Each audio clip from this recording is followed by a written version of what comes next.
अस्सलामुअलैकुम, क्या हाल है। होप ठीक होंगे, खैर से होंगे, खुश होंगे। अल्हम्दुलिल्लाह हम भी बिल्कुल ठीक है। ये संडे इवनिंग का वीडियो है। हम संडे को हमने सोचा कि चलो बच्चों को कुछ गोला वोला खिलाकर आ जाते हैं। तो आप स्किन चेक करें हनाना की, माशाल्लाह बीच पे नहा नहा कर ये हाल हुआ है। तो अभी 10-15 दिन ऐसे ही रहेगा स्किन का हाल। यहाँ के जो गोले हैं मरास पाव बोलते हैं इसको, और अलग अलग नाम है उसके, पर मुझको तो ये ज़रा नहीं पसंद। इंडिया के खा लिए तो खा लिए, वरना तो ये वाला तो मुझको बिल्कुल नहीं पसंद आता है। बस बच्चे उसको एंजॉय कर रहे थे और हम मौसम को एंजॉय कर रहे थे। अच्छा, ये वो जगह है, आमादोर इसका नाम है, जहाँ मैंने अपना पहला ब्लॉग शूट किया था। और आप जाके मेरा पहला वीडियो देख सकते हैं कि उसमें कितनी मतलब कमियाँ थी और अजीब यानी साउंड की प्रॉब्लम। तो वो सब इंसान सीखते सीखते यानी पहुँचता है। अभी भी कोई परफेक्ट हुआ नहीं, अभी भी और सीखना है, और लर्निंग प्रोसेस होना है। जब भी इंसान सीखता है या मेहनत करता है तो हाँ, फिर उसको वो आगे बढ़ता ही है, उसकी ग्रोथ होती है। अगर सीखना या लर्निंग मूवमेंट जो होता है या मेहनत जो होती है, अगर उसको बंद कर देना तो फिर इंसान एक जगह स्टक होकर रह जाता है। और मेहनत करने के लिए जरूरी होता है कि हम अपने कंफर्ट जोन से बाहर निकले। कंफर्ट जोन किसको बोलते हैं कि भाई जैसा है वैसा है, बस इतना ही, इससे ज्यादा हम कुछ कर नहीं सकते।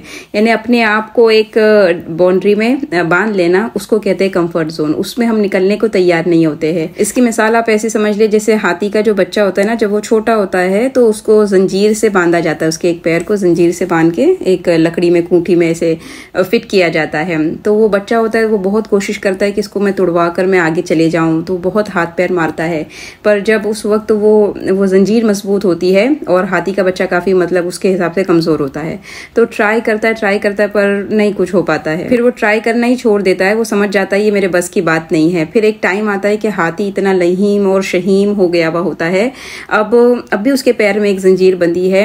अब अगर वो चाहे ना तो एक जोर लगाएगा और वो आराम से जंजीर को तोड़ सकता है। लेकिन उसके दिमाग में ये बैठ गया है कि ये मेरा कंफर्ट जोन है, मैं इससे बाहर निकल सकता ही नहीं, और मैं निकल के मुझको करना ही क्या है।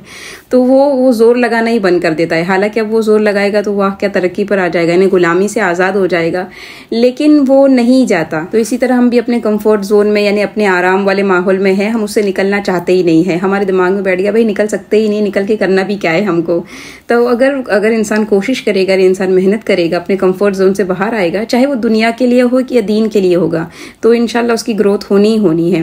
मिसाल ले ले आप इसको कि हम तहज्जुद की जो फजीलत है, दीन की मैं आपको मिसाल दे रही हूँ, वो हम सबको पता है भाई तहज्जुद कितनी फजीलत वाली नमाज है, लेकिन हम में से अक्सर नहीं पढ़ते हैं। और उसका रीज़न क्या होता है, हालांकि हम आधे एक घंटे बाद उठने ही वाले होते हैं। फजर तो हम पढ़ते ही अल्हम्दुलिल्लाह, इतनी उम्मीद तो हम रख सकते हैं ना कि भाई फजर तो हमने पढ़ना ही है। आधा एक घंटे का फर्क होता है, लेकिन आधा एक घंटा हम अपना कंफर्ट जोन छोड़ने को तैयार नहीं होते। तो इतनी मतलब बरकत वाली नमाज मैं भी हम सब छोड़ देते हैं। तो वो जो आधा एक घंटे का कंफर्ट जोन जो था, हमने अगर उसको छोड़ देंगे तो हम इंशाल्लाह दीन के हिसाब से हमारी तरक्की शुरू हो जाएगी। और अगर बात करें दुनियावी तरक्की की, हम सबको पता है कि भाई हेल्थ कितनी बड़ी एक तरक्की समझी जाएगी अगर आप हेल्थ के हिसाब से अच्छे हैं। तो हम सबको एक्सरसाइज के बेनिफिट पता है, वॉक के यानी चलना जाना और सेहत का ख्याल रखना सबको पता है, लेकिन वो आधा घंटा हम अपनी सेहत के लिए निकाल नहीं पा रहे हैं, क्योंकि भाई जैसा है चल रहा है, चलने दो, अभी हम नहीं निकाल सकते, अभी ये है अभी वो है। तो आधे घंटे का हम कंफर्ट जोन अपना छोड़ने को तैयार नहीं हो रहे हैं। तो बस मेरा बताने का सिर्फ मतलब इतना था कि जब भी इंसान अपने कंफर्ट जोन से निकलता है ना, जब भी वो थोड़ा रिस्क लेता है, थोड़ी हिम्मत करता है, थोड़ा विल पावर को बढ़ाता है, तो उसकी ग्रोथ चालू हो जाती है, उसकी तरक्कियां चालू हो जाती है। मैं पहले वीडियो बनाती थी ना, तो आपने देखा होगा जो मेरे पुराने सब्सक्राइबर है कि 10 दिन में कोई एक वीडियो आ रहा होता था या हफ्ते में कोई एक वीडियो आता था। वो मेरा कंफर्ट जोन था कि भाई इतनी मेहनत करने की जरूरत नहीं है, इतना क्या करना है। लेकिन फिर मैंने उसको तोड़ा। अभी आप देखते होंगे कि माशाल्लाह एक दिन 8 से वीडियो आ रहे होते हैं। तो ये मुश्किल होता है कि अपने कंफर्ट को थोड़ा पीछे करना और मेहनत को थोड़ा आगे करना, पर उम्मीद होती है इंशाल्लाह मेहनत का सिला मिलेगा।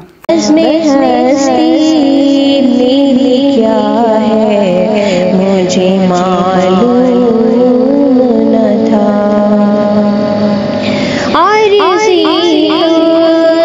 की आवाज़ ने दिल मोह लिया, की आवाज़ ने दिल मोह लिया, उसका अंजाम फना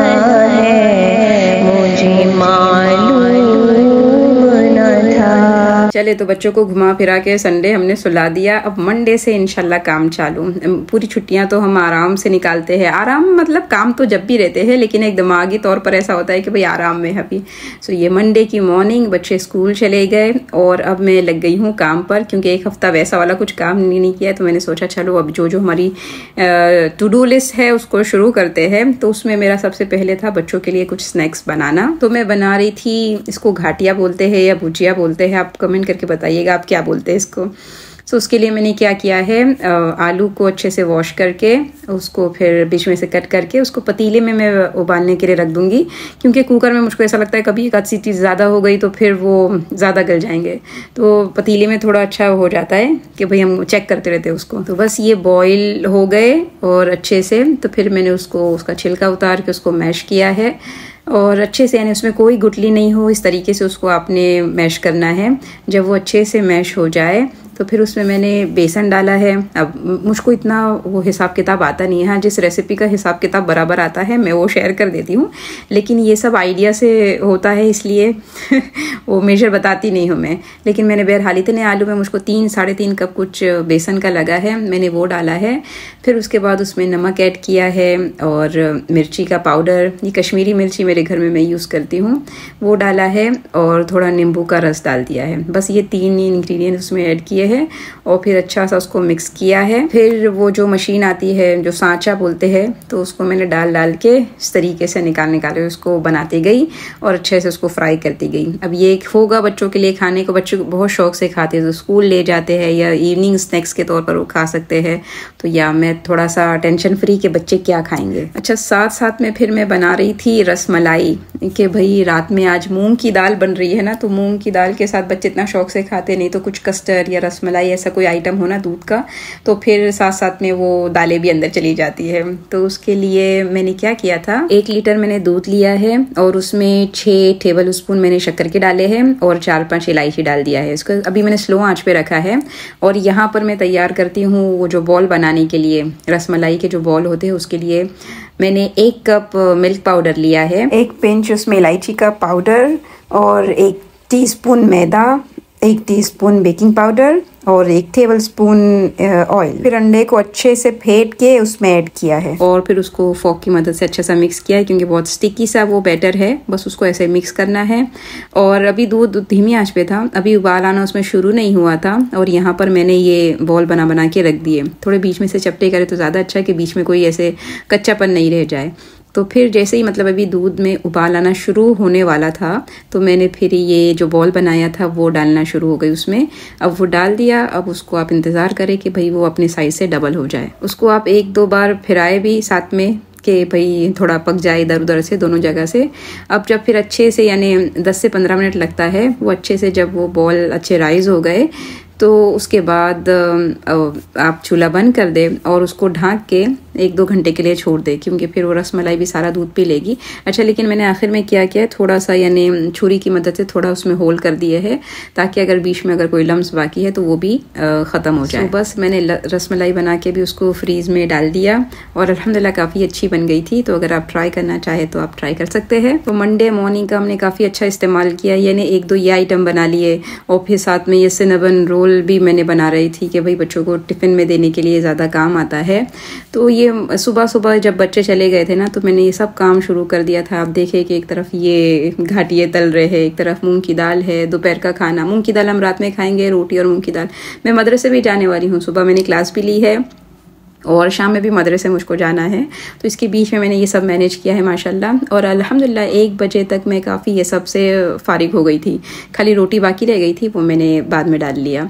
तो देखे खाना भी बन गया, सिनेमन भी हो गए और यानी सब काम अल्हम्दुलिल्लाह हो गए। अब जब भी ये बच्चे खाएंगे, फैमिली खाएगी, तो काफ़ी खुशी होगी कि अल्लाह तेरा बहुत शुक्र है कि हमको रोज़ी दिया, रिस्क दिया कि हम खा पाए, अब तेरा शुक्र अदा करने वाला बना दे। जो पूरा वीक नहीं बनाया था कुछ भी स्नैक, तो एक ही दिन में अल्हम्दुलिल्लाह बना के बहुत अच्छा तसल्ली हुई कि नहीं हमने बना लिया। तो इसको भी कहते हैं कम्फर्ट जोन से निकलना। अभी पूरा वीक आराम करने के बाद दिल बोलता है कि नहीं भाई कुछ नहीं करना है, आराम करेंगे। लेकिन संडे के बाद अगर मंडे को ही अगर हम हिम्मत करके जो इतने सारे पेंडिंग काम थे वो कर लेना, तो फिर थोड़ी थोड़ी ऐसी आदत डेवलप हो जाएगी भाई, कंफर्ट जोन से हटो और अपना काम करना शुरू करो। होप मैंने जो रूटीन अपनी शेयर की थी थोड़ी सी उससे कुछ आइडिया हुआ है तो उसको फिर लाइक शेयर सब्सक्राइब करें। इंशाल्लाह फिर मिलेंगे, तब तक के लिए अस्सलाम वालेकुम।